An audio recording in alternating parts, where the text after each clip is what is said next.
Hello, what is up guys? This is Love again. And today, meron ako share sa inyo na isang product from Vaseline. Ito ang kanilang Vaseline Healthy Bright Gluta Hyaluronic Burst Lotion.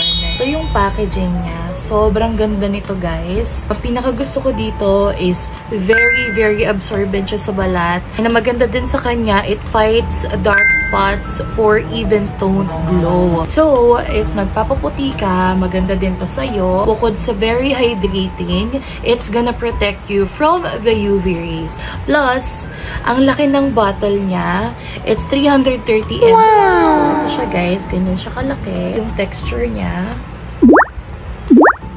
Ayan. Personally guys, hindi kasi talaga ako mahilig sa mga lotions. So, meron akong ginagamit na lotion, pero ano siya, perfume lotion. Like, oh my god, dumulis na siya sa ano ko. Yun na nga, meron akong ginagamit perfume lotion, pero super duper lagkit niya. But then, ito guys, as you can see, dumudulas siya.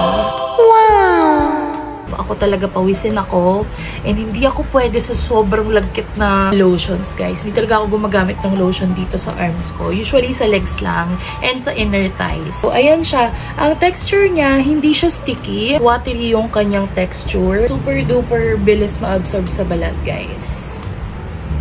Ganyan siya. So, hindi na ako magigilty na mag-lotion, rumampa sa initan ng araw dahil meron ng ganito.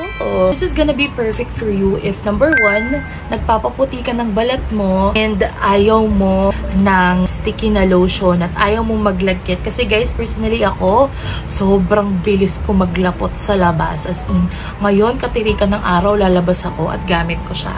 And I'm very confident na hindi ako maglalapot. So, if you want this product as well, I'm gonna link this to the yellow basket. Ayan na nga, Mare, lapot test tayo at saktong-sakto sobrang init sa labas. Pero still, no lagkit feeling pa din. Kaya naman, i-check out mo na!